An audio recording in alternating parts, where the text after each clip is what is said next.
नमस्कार, आप देख रहे हैं हार्ट ऑफ भारत। मैं हूं दिवाकर विक्रम सिंह। आज 18 तारीख है जब मैं आपसे बात कर रहा हूं, तो ठीक इसी वक्त आज के 8 दिन पहले भारत और पाकिस्तान के बीच जो स्थिति थी और भयावह स्थिति थी, उस भयावह स्थिति में एक विराम पैदा हुआ था, या यूं कह सकते हैं कि दोनों के बीच एक सहमति बनी थी।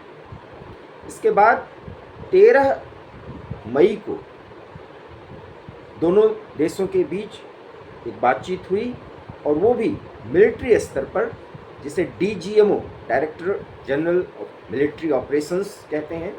इन दोनों देशों के DGMO बैठे और मतलब अपने अपने देश में बैठे, और वहाँ से टेलीफोनिक टॉक हुआ और उसमें ये तय हुआ कि एक दूसरे के क्षेत्र का उल्लंघन नहीं करेंगे। और ऐसा कहा जाने लगा कि ये जो स्थिति है, जिसे भारत कहता है कि डी-एस्केलेट किया या पॉज दिया है ऑपरेशन सिंदूर को, जबकि पाकिस्तान उसे सीज फायर कहता है, और 18 तारीख की अंतिम दिन की घोषणा भी पाकिस्तान की तरफ से ही की जाती है।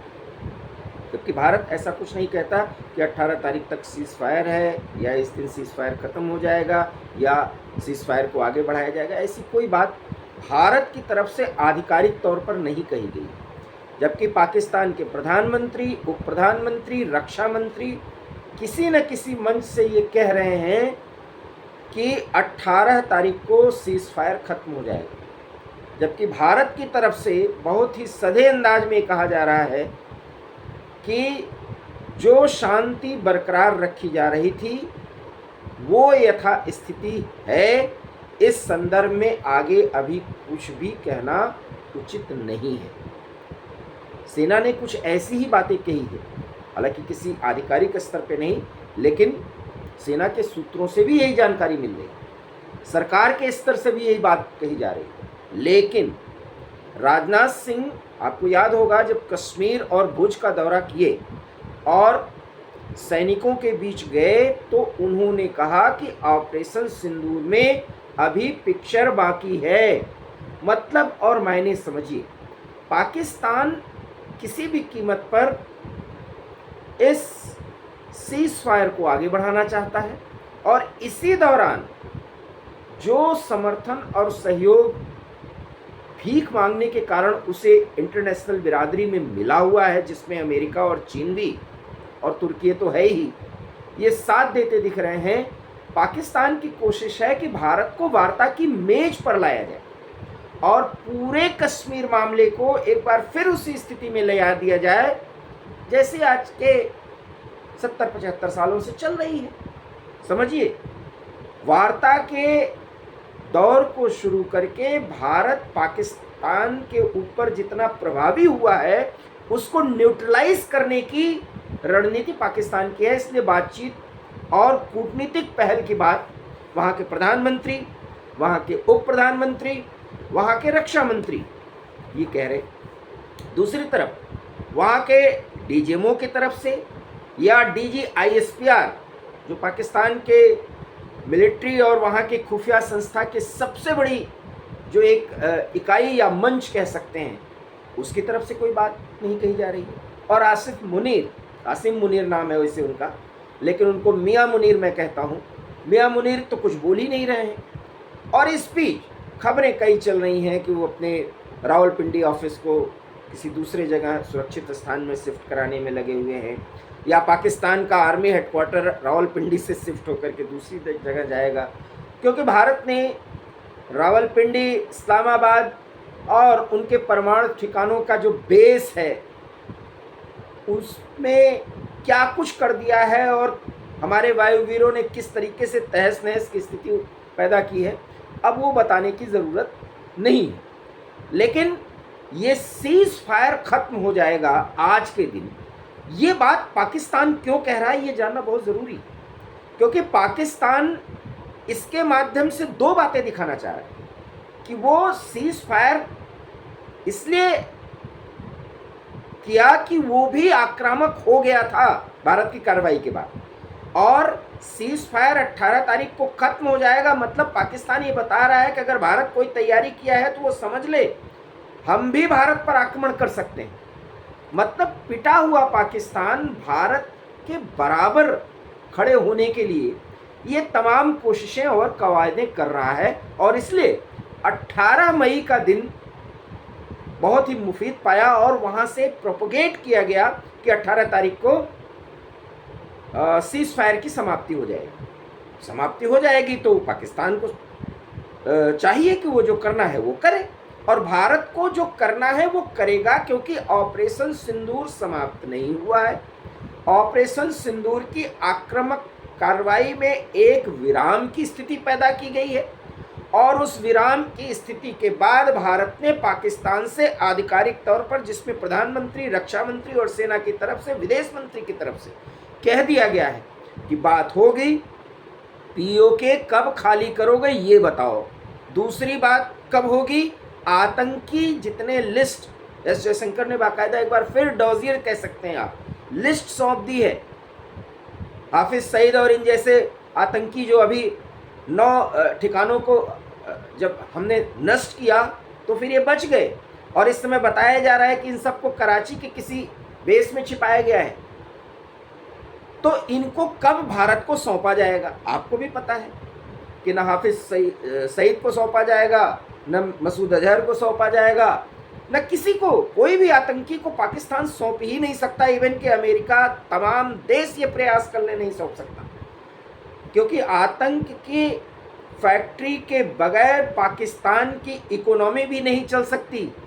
यही आईएमएफ जो 11 शर्तें लगा करके ये भारत को बैलेंस करने के लिए, भारत को शांत करने की कोशिश कर रहा है, ये दिखाने की कोशिश कर रहा है कि हम लगाम कस रहे हैं पाकिस्तान पे, इसको लोन देने की क्या ज़रूरत है।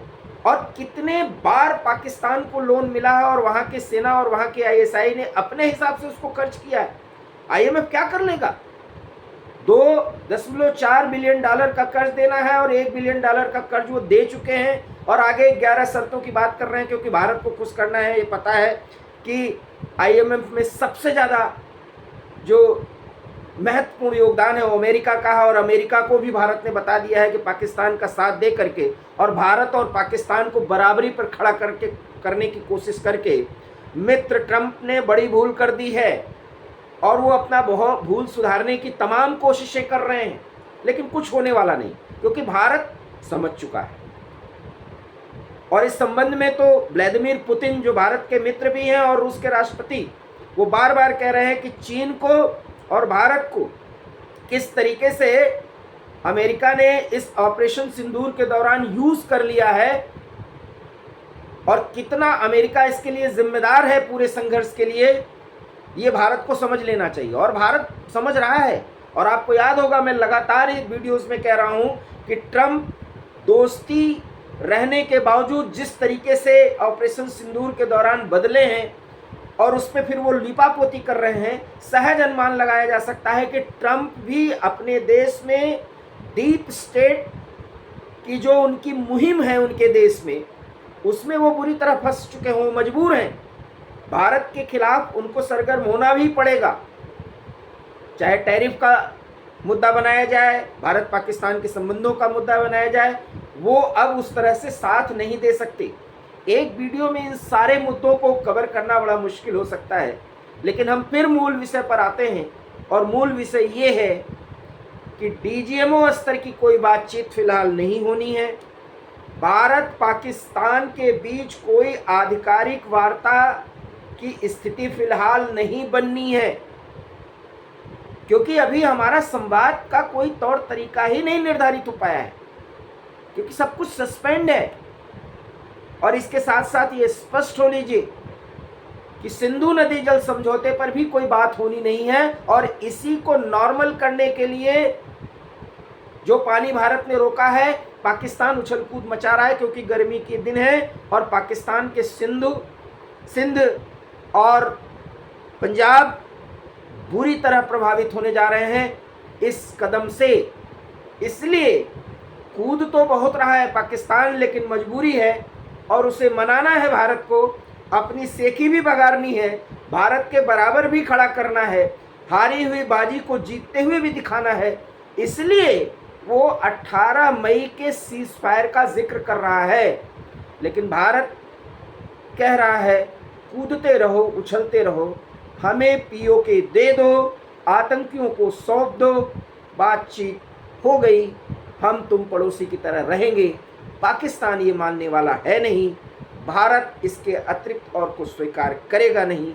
इसलिए न कोई वार्ता हो रही है और न ही 18 मई के सीज फायर का प्रोपेगेंडा जो पाकिस्तान ने शुरू किया है उसका कोई महत्व है।